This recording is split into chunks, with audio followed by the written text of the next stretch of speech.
দ্বিতীয়বার কাউকে নতুন করে ভালোবাসায় কোনো অপরাধ নেই, কিন্তু যে মানুষটা তোমাকে একবার ছেড়ে চলে গেছে তাকে আর দ্বিতীয়বার ভালোবাসতে যেও না, কারণ তার জীবনে তোমার প্রয়োজন শেষ হয়ে গেছে বলেই সে তোমাকে ছেড়ে চলে গেছে। তুমি যদি তার প্রয়োজন হতে তাহলে সে কখনোই তোমাকে ছেড়ে যেত না। আজকের ভিডিওতে এমন 5টা কারণ জানাবো যে 5টা কারণে তার জীবনে আপনার দ্বিতীয়বার ফিরে যাওয়া কখনোই উচিত না। প্রথম, তুমি তার জীবনে স্পেশাল কেউ ছিলে না। আবার এমন দিন আসবে না যে তুমি হঠাৎ করে তার জীবনে স্পেশাল হয়ে যাবে, কারণ কোনো মানুষ যদি তোমাকে পছন্দ করার হয় তাহলে সে প্রথম থেকেই তোমাকে পছন্দ করবে। তোমাকে কেউ ছেড়ে চলে গেছে মানে তুমি তার জীবনে আর কেউ নও। তাই তার কাছে ফিরে যাওয়ার মতো চিন্তা ভাবনা আর মাথাতেই এনো না, কারণ তুমি হাজার চেষ্টা করলেও অন্তত এই মানুষটার কাছে তুমি কখনোই স্পেশাল হতে পারবে না। আর যদি তুমি কারো কাছে স্পেশাল না হও তাহলে তাকে আমি চিনতাম, পরিচয় ছিল, এই অবধি পর্যন্তই থাকুক, তার থেকে সামনে এগোনোর কোনো প্রয়োজন নেই, কারণ সেই মানুষটা দিন শেষে তোমাকে ভালো রাখবে না আর তুমিও সেখানে ভালো থাকতে পারবে না। তাই যে ছেড়ে চলে গেছে তার কাছে ফিরে যাওয়ার কথা মাথাতেই এনো না। দ্বিতীয়, তুমি কি আবার তার জীবনে টাইম পাস হয়ে থাকতে চাও? যদি থাকতে চাও তাহলে রাস্তা তোমার জন্য খোলা, কিন্তু আমি তোমাকে বলবো তোমার সময়, তোমার মান সম্মান, এই দুটোরই তো তোমার কাছে দাম আছে, তাহলে আবার কেন সেই রাস্তায় ফিরে যাওয়া? কোনো মানুষের জীবনে টাইম পাস হয়ে থাকার চেয়ে জীবনে একা থাকা অনেক ভালো।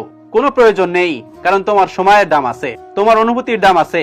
তুমি একজন মানুষকে সময় দিচ্ছ, তুমি একজন মানুষকে ভালোবাসা দিচ্ছ, কিন্তু সে এই সব কিছুকে বুড়ো আঙুল দেখিয়ে তোমাকে টাইম পাস হিসেবে নিচ্ছে। তাই এই রাস্তায় দ্বিতীয়বার যাওয়ার কথা না ভাবাই ভালো। তৃতীয়, ভালো লাগবে সে যদি আবার তোমাকে ব্যস্ততার অজুহাত দেয়। তুমি ফোন দিচ্ছ, ফোনটা কেটে দিচ্ছে, তুমি মেসেজ দিচ্ছ, ঘন্টার পর ঘন্টা অতিবাহিত হয়ে যাচ্ছে, কিন্তু কোনো রিপ্লাই আসতেছে না। তুমি যদি এই জিনিসটাকে আবার মেনে নিতে পারো, এতটা মানসিক শক্তি যদি তোমার মধ্যে থাকে, এই মানসিক যন্ত্রণা তুমি আবার সহ্য করতে পারবে না। তাই সেই রাস্তায় না যাওয়াই ভালো। একটু অপেক্ষা করো না, যে মানুষটা তোমার ওই ফোন কলের গুরুত্ব দেবে, যে মানুষটা তোমার ওই টেক্সটের গুরুত্ব দেবে, তোমাকে ব্যস্ততার অজুহাত দেবে না। তুমি মেসেজ করলে সে ব্যস্ত না হলে অন্তত সাথে সাথে উত্তর আসবে। যার কাছে গুরুত্ব পাওনি তার পিছনে পড়ে থাকার তো কোনো অর্থ হয় না।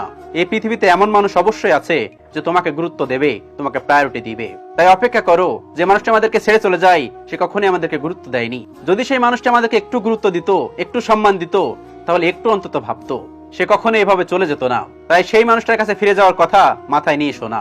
চতুর্থ, ফিরে গেলে আবার নতুন করে মিথ্যা কথা শুনতে হবে, আবার ঠকতে হবে, আবার সে কথাগুলো লুকাবে, সেগুলোকে আবার সহ্য করতে হবে। এত কষ্টের আবার কি প্রয়োজন? তুমি যদি ভাবো সে কিছু লুকাবে না, সে কোনো কিছু গোপন করবে না, তাহলে তুমি আবারও বোকা হচ্ছ। মানুষের স্বভাব কিন্তু এত সহজে বদলায় না। আর যে তোমাকে একবার ঠকিয়েছে সে তোমাকে বারবার ঠকাবে। আর এটাই তো প্রথমবার নয়, আগেও সে তোমাকে ঠকিয়েছে, কিন্তু তুমি তা ধরতে পারোনি। সে যদি তোমাকে অন্ধকারে রেখে কোনো কিছু করে আর পরে যদি তুমি তা জানতে পারো, তখন নিজের দিকে তাকাতে লজ্জা হবে। তাই এত কষ্ট পাওয়ার আর কোনো মানে হয় না। যে রাস্তাটা বন্ধ হয়ে গেছে, যে রাস্তা থেকে তুমি ফিরে চলে এসেছো, সেই রাস্তাগুলোকে আবার নতুন করে না খোলাই ভালো। নাম্বার 5, তুমি যখন তার জীবনে ছিলে তখন সে তোমার গুরুত্ব বুঝতে পারেনি।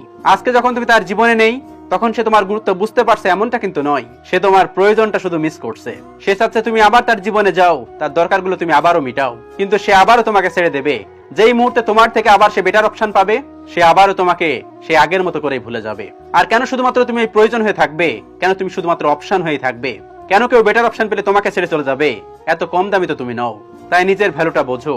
আমরা মনে করি আমরা কাউকে ভালোবেসে তাকে বদলে ফেলতে পারবো, তার খারাপ দিকগুলো বদলে যাবে, সে আমাকে গুরুত্ব দেবে, কিন্তু এমনটা কখনোই হয় না। যদি কেউ তোমাকে ভালোবাসে তাহলে সে তোমার ভালো খারাপ সবটা মিলেই ভালোবাসবে। আর যদি কেউ তোমাকে পছন্দ না করে তাহলে তার সামনে রাজমহল নিয়ে আসলেও সে তোমাকে পছন্দ করবে না। তোমার থেকে বেটার কাউকে পেলে তোমাকে ছেড়ে যাবে। তাই এমন মানুষের জীবনে দ্বিতীয়বার ফিরে যাওয়ার মতো ভুল কাজ করতেই নেই। তুমি নতুন একটা মানুষকে জানো, চেনো, কথা বলো, তাও ভালো, কিন্তু এইরকম মানুষের কাছে দ্বিতীয়বার আর ফিরে যেও না। তুমি যদি আবার ফিরে যাও তাহলে এর অর্থ কি জানো? নিজের পায়ে নিজেই কুড়াল মারা। আর এতটা সময় নষ্ট করার মতো সময় নিশ্চয় তোমার কাছেও নেই। তাই বুঝতে শেখো, যেই রাস্তা বন্ধ হয়ে গেছে, যেই রাস্তা থেকে তুমি ফিরে চলে এসেছো, যে মানুষটা তোমার থেকে দূরে চলে গেছে, সেই মানুষটার জীবনে যাওয়ার কথা মাথায় নিয়ে এসো না।